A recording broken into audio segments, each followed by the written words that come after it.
नमस्कार दोस्तों, हमारे चैनल ए बी क्लासेस में आपका स्वागत है। आज का सब्जेक्ट है मेट्रोलॉजी एंड मेजरमेंट, जिसके अंदर आज मैं समझाने वाला हूं वर्नियर कैलिपर। वर्नियर कैलिपर एक इम्पोर्टेंट मेजरिंग इंस्ट्रूमेंट है जिसके बारे में हमेशा क्वेश्चन पूछे जाते हैं। आज मैं वर्नियर कैलिपर की कंप्लीट थ्योरी समझाने वाला हूं, जिसके अंदर वर्नियर कैलिपर का फंक्शन हो गया, इसका प्रिंसिपल हो गया, कंस्ट्रक्शन हो गया, वर्किंग हो गई। इसके अलावा वर्नियर कैलिपर से रीडिंग को कैसे मेजर करते हैं और उसको कैसे पढ़ते हैं, फिर उसको कैसे कैलकुलेट करते हैं, इस सब कुछ आज मैं समझाने वाला हूं। आपको सिर्फ क्या करना है, वीडियो पूरा देखना है और ध्यान से सुनना है।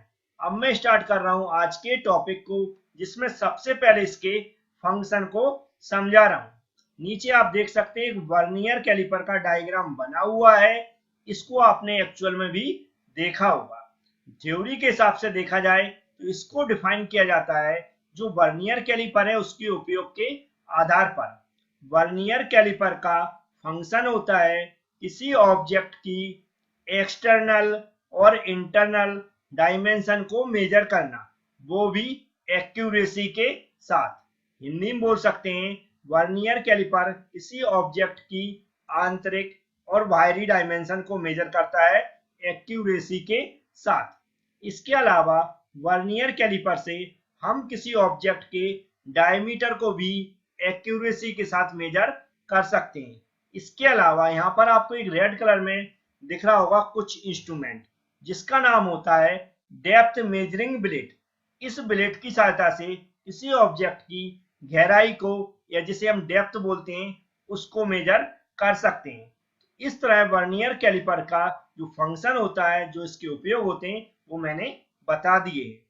अब इसके बाद चलेंगे, हम इसके प्रिंसिपल को समझेंगे। यहाँ पर आप देख सकते हैं जो वर्किंग प्रिंसिपल है वह यहाँ पर लिखा हुआ है। जो भी मैं आज समझाऊंगा सब कुछ हिंदी इंग्लिश में लिखा हुआ है, उसको पढ़कर भी आप समझ सकते हैं। नॉर्मल मैं अपनी भाषा में भी समझाता जाऊंगा, जिससे आपको और भी अच्छे से समझ में आ सके। वर्नियर स्केल जो प्रिंसिपल पर काम करता है, वह इसकी स्केल के ऊपर काम करता है। इसके अंदर दो स्केलें यूज की जाती हैं, दोनों के साइज डिफरेंट होते हैं, मतलब एक छोटी होती है, एक बड़ी होती है। वह जो स्केल का डिफरेंस होता है, उसी के आधार पर हम किसी ऑब्जेक्ट की डायमेंशन को एक्यूरेसी के साथ मेजर करते हैं। यह इसका प्रिंसिपल होता है। अब इसके बाद हम बात करेंगे कि इसकी बनावट कैसे होती है, उसको एक्चुअल में हम कैसे लिखेंगे इसकी बनावट को, जिसे बोलते हैं कंस्ट्रक्शन। तो चलते हैं आगे। तो अब मैं स्टार्ट कर रहा हूं कंस्ट्रक्शन, जिसमें हर एक पॉइंट को मैं लिखकर बताऊंगा। जैसे कि ये जो यहाँ पर वर्नियर स्केल का डायग्राम बना हुआ है, इसके अंदर होती हैं दो स्केलें, मतलब दो स्केल होती हैं। एक स्केल को बोला जाता है फिक्स्ड स्केल, दूसरे को बोला जाता है मूवेबल स्केल। जो फिक्स्ड स्केल होती है वह मेन स्केल होती है, जो ब्लू कलर की यहाँ पर दिख रही होगी, इसको मेन स्केल बोलते हैं और इसे हम क्या बोलते हैं, फिक्स्ड स्केल। दूसरी स्केल होती है मूवेबल स्केल, मतलब यह मेन स्केल के ऊपर स्लाइड कर सकती है, इसलिए उसको क्या बोलते हैं, मूवेबल स्केल। मतलब यह मेन स्केल के ऊपर घूम सकती है, स्लाइड कर सकती है, जो कि यहाँ पर लिखा हुआ है वर्नियर स्केल। इसको मैंने यहाँ पर रेड कलर में दिखाया है, वर्नियर स्केल। अब इसमें नेक्स्ट जो पार्ट है उनको भी अच्छे से समझ लेते हैं। तो सबसे पहले अब बात कर लेते हैं इसकी मेन स्केल की। जैसा मैं ऊपर भी बता चुका हूँ, मेन स्केल एक फिक्स स्केल होती है। इसका जो शेप होता है, जो यहाँ पर ब्लू कलर की दिख रही है, एल आकार का रहता है, जो कि यहाँ फिक्स जो यहाँ पर निकला हुआ है, इस तरह देखेंगे तो ये पूरा एल आकार का शेप बन जाता है। इस मेन स्केल के ऊपर कुछ खांचे बने रहते हैं, जो कि स्केल टाइप में बने रहते हैं। इनकी जो डायमेंशन रहती है वह 1 mm का गैप रहता है जीरो से, और जितनी भी स्केल जिसमें यहाँ पर अंकित रहते हैं वह, तो कितने से गैप कितने का रहता है, वह मेन है, कितने का गैप रहता है, 1 mm का। तो आपको इतना समझ में आ गया होगा क्या होती है मेन स्केल। एल आकार की एक स्केल होती है, जिस पर क्या रहती है, मिलीमीटर में स्केल बनी रहती है, और जिसका मिनिमम साइज कितना रहता है, 1 mm का गैप रहता है। ये आपने अच्छी तरह समझ गए होंगे। नहीं समझ में आता तो हर एक पॉइंट की मैं यहाँ पर नीचे डेफिनेशन लिखूंगा, या जो भी हिंदी इंग्लिश में समझाया है उसको आप पढ़कर भी और अच्छे से समझ सकते हैं। अब नेक्स्ट पार्ट की बात कर लेते हैं। अब जैसे मैंने बताया था, ऊपर भी बता चुका हूँ कि जो एल जो हमारी मेन स्केल होती है वह एल शेप की होती है, और फिक्स जो होता है इसके अंदर नीचे जो लटका हुआ है जो यहाँ पर एल शेप टाइप का जो नीचे का आपको जो पार्ट दिख रहा है इसको बोलते हैं फिक्स जो। इसके अलावा जो वर्नियर स्केल होती है, जो यहाँ पर दूसरी स्केल होती है उसको हम क्या बोलते हैं, वर्नियर स्केल बोलते हैं। और जो स्लाइड करती क्या उसको हम क्या बोलते हैं, स्लाइडिंग जो। स्लाइडिंग जो बोलते हैं। इसके अलावा यह कहाँ पर स्लाइड करती है, मेन स्केल के ऊपर स्लाइड करती है। ये 3 पॉइंट भी आप समझ गए होंगे, यहाँ पर पॉइंट हमने लिख दिए, यहाँ से भी आप समझ सकते हैं। अब नेक्स्ट पॉइंट की बात करते हैं। वो दोनों ही जो होते हैं, फिक्स जो और मूवेबल जो, इनके बीच में ही जिस ऑब्जेक्ट की हमें डायमेंशन मेजर करना है तो इनके बीच में ही क्या किया जाता है, फिक्स किया जाता है। तो दोनों ही डायमेंशन मेजर में अपना अपना काम करते हैं। अब नेक्स्ट पॉइंट की बात कर लेते हैं। और ये दोनों ही जो, जब हम इसको क्लोज करते हैं तो ये दोनों पास में होते हैं, तो उस टाइम जब इसको पूरी तरह हम क्लोज कर देते हैं तो इसका जीरो मतलब वर्नियर स्केल का जीरो और जो हमारी मेन स्केल है उसका जीरो एक ही पॉइंट पर होते हैं, 0 0 पर, जब इसको हम बंद कर देते हैं। दूसरा पॉइंट मेन क्या होता है कि जो हमारा वर्नियर स्केल होती है, जिसे हम मूवेबल जॉब बोलते हैं, स्लाइडिंग जॉब बोल सकते हैं, उसके अंदर एक स्क्रू भी लगा रहता है जो आपको ग्रीन कलर में यहाँ पर दिख रहा होगा। इसकी सहायता से जब हम डायमेंशन मेजर करते हैं किसी ऑब्जेक्ट पर, तो जो डायमेंशन मेजर करने के बाद वहां पर हम इस कौन सी जो स्लाइडिंग जो है या वर्नियर स्केल उसको हम फिक्स कर सकते हैं, जिससे कि हम अच्छे से इसकी डायमेंशन को पढ़ सकें। तो ये पॉइंट भी आपको समझ में आ गए होंगे। हम नेक्स्ट पॉइंट की बात करते हैं। इसके पीछे हम पहले भी बताया था, स्टार्टिंग में फिर से बता रहा हूँ, यहाँ डेप्थ मेजरिंग ब्लेड भी लगा रहता है, जिसकी सहायता से इसको हम ऊपर नीचे खिसका सकते हैं, इस ब्लेड को। तो जितना नीचे खिसकाना चाहते हैं उतने हम खिसका सकते हैं, और इससे हम क्या कर सकते हैं, किसी ऑब्जेक्ट की डेप्थ को मतलब उसकी गहराई को मेजर कर सकते हैं। तो एक ब्लेड भी होता है इसके अंदर। ये होता है इसका कंस्ट्रक्शन। अब यह वर्क कैसे करते हैं या हम इसके द्वारा कैसे मेजरिंग करते हैं वह भी समझ लेते हैं, जिसे बोलते हैं वर्नियर कैलिपर की वर्किंग। तो अब मैं समझा रहा हूं वर्किंग, ध्यान से सुने। सबसे पहले हम क्या करते हैं, जिस भी ऑब्जेक्ट की हमें डायमेंशन को मेजर करना है उसको इन दोनों फिक्स जॉ और स्लाइडिंग जॉ के बीच में फंसाते हैं। फंसाते कैसे, जैसे ही इसके बीच में रखेंगे तो ये तो फिक्स रहता है जो हमारी मेन स्केल का जॉ, जो स्लाइडिंग जो है वर्नियर स्केल का, उसको हम धीमे धीमे आगे की ओर खिसकाते हैं जब तक कि वह इन दोनों के बीच में, फिक्स जॉ और स्लाइडिंग जॉ के बीच में फिक्स नहीं हो जाता, जब तक इसको हम आगे की ओर खिसकाते रहते हैं अपने हाथ के प्रेशर से।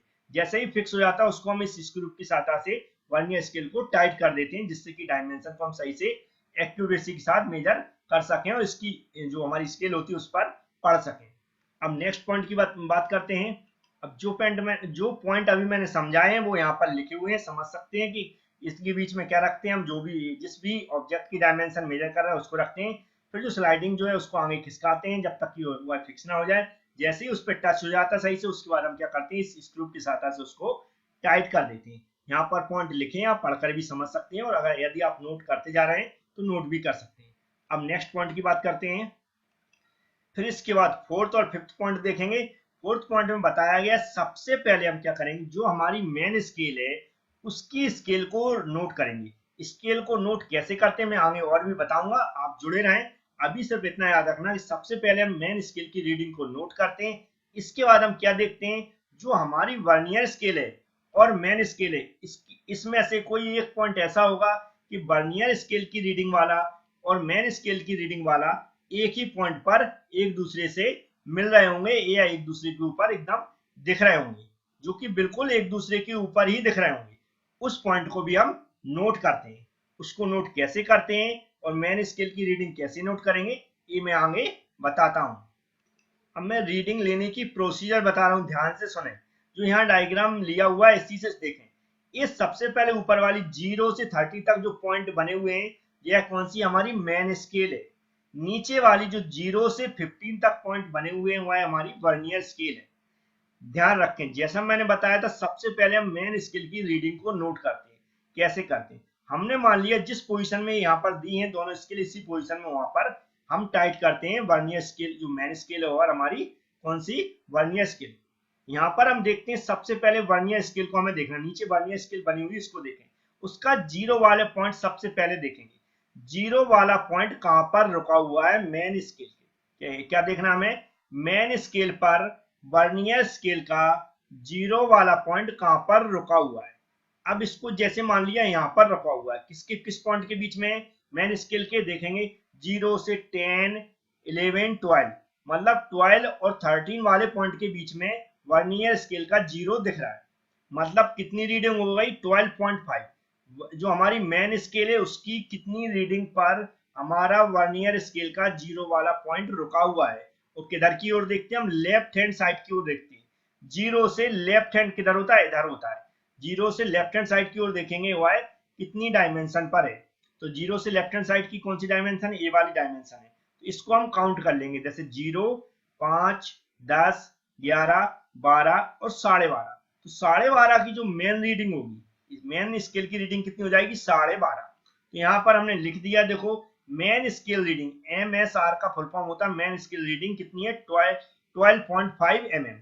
समझ में आ गया होगा आपको, एक बार फिर से समझा रहा हूँ। वर्नियर स्केल का 0 जहां पर रुकता है उसके लेफ्ट हैंड साइड की सारी डायमेंशन हम कैलकुलेट करते हैं जहां पर हमारा वर्नियर स्केल का 0 रुका हुआ है। जैसे कि यहाँ पर रुका हुआ है, इधर से देखेंगे तो 12 और 13 पॉइंट के बीच में रुका हुआ है, मतलब 12.5। तो 12.5 mm लिख दिया मैंने, क्योंकि जो हमारी स्केल है वह किसमें, mm है। अब नेक्स्ट क्या देखते हैं उसको भी ध्यान से सुने।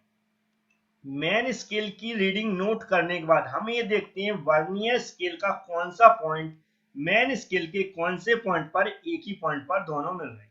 तो यहाँ पर देखो हमने एक जो हमारी मेन स्केल है उसका 25वां पॉइंट ध्यान रखें, कौन सा 25वां। और जो हमारी नीचे की रीडिंग है किसकी, वर्नियर स्केल की, उसका कौन सा पार्ट है, 10, 11, 12। 12 वाला पार्ट और 25 वाला पार्ट एक दूसरे से एक ही लाइन पर मिल रहे हैं, इसे बोलते हैं मिलना। तो एक ही लाइन पर जो पॉइंट मिल जाए उसको हम काउंट करते हैं। काउंट किसकी करते हैं, वर्नियर स्केल की। तो हम ऊपर वाली याद रखें, पॉइंट वर्नियर मेन स्केल से भी मिल रहा है और हमारा वर्नियर स्केल का भी मिल रहा है, दोनों के पॉइंट एक ही पॉइंट पर मिल रहा है। लेकिन रीडिंग किसकी नोट करेंगे, वर्नियर स्केल की। वर्नियर स्केल 0 हो गया, 5 हो गया, 10 हो गया, 11 और 12, मतलब 12वें पॉइंट पर एक दूसरे से ये पॉइंट मिल रहे हैं। तो 12वां पॉइंट हो जाएगा 12 mm। तो यहाँ पर हमने जो नोट कर लिया आप देख सकते हैं, जो लिखा हुआ है स्पष्ट जो मैं बता रहा हूं, तो 12 नंबर हमने नोट कर लिया, मतलब 12 नंबर हो गया कौन सा, जो नंबर वर्नियर स्केल और मेन स्केल के एक ही पॉइंट पर मिल रहे हैं। अब नेक्स्ट कैलकुलेशन कैसे करेंगे उसको भी ध्यान से समझना है। अब यहाँ ध्यान से देखें, इसको ये दोनों कौन सी, जो हमारा पॉइंट मिल रहा है कहां पर, जो वर्नियर स्केल और मेन स्केल की रीडिंग पर जो मिल रहा है उसको नोट कर लेते हैं और मेन स्केल की रीडिंग को नोट कर लेते हैं। फिर इसकी फाइनल रीडिंग कैलकुलेट करने का फॉर्मूला होता है main scale reading plus least count into vernier scale division. इस फॉर्मूले को आपको याद रखना है फाइनल रीडिंग के लिए, जो कि हिंदी में भी हमने लिख दिया है। अब मेन स्केल रीडिंग जैसे कि हमने पहले ही बता चुके, फिर से हम दिखा रहे हैं, ये हमारा नीचे वाली वर्नियर स्केल का पॉइंट कहां पर रखा हुआ है, मेन स्केल की इधर से अगर लेफ्ट साइड से कैलकुलेट करेंगे तो कितने पे है, 12.5 पर। तो मेन स्केल रीडिंग ये हो गई है और 0.02 ये हमारी वर्नियर स्केल का लीस्ट काउंट हमने मान लिया कितना है, 0.02 mm। वाई मैंने फॉर्मूले के अकॉर्डिंग यहाँ पर रख दिया इनटू वाई पॉइंट जो हमारे वर्नियर स्केल का ऊपर की मेन स्केल से एकदम एक दूसरे पर मिल रहे हैं। तो वाई कौन सा था, 12 वाला था। देख 12 पॉइंट नोट कहां से करते हैं, वर्नियर स्केल की रीडिंग से। तो हमने इसको 12 को मल्टीप्लाई कर दिया फॉर्मूले के आधार पर। इसको जब कैलकुलेट किया तो फाइनल रीडिंग आई 12.74 mm। ये हमारी फाइनल रीडिंग थी। हमने कोशिश की है पूरी तरह समझाने की। आपको पसंद आता वीडियो को तो लाइक जरूर कर दें। Thank you friends.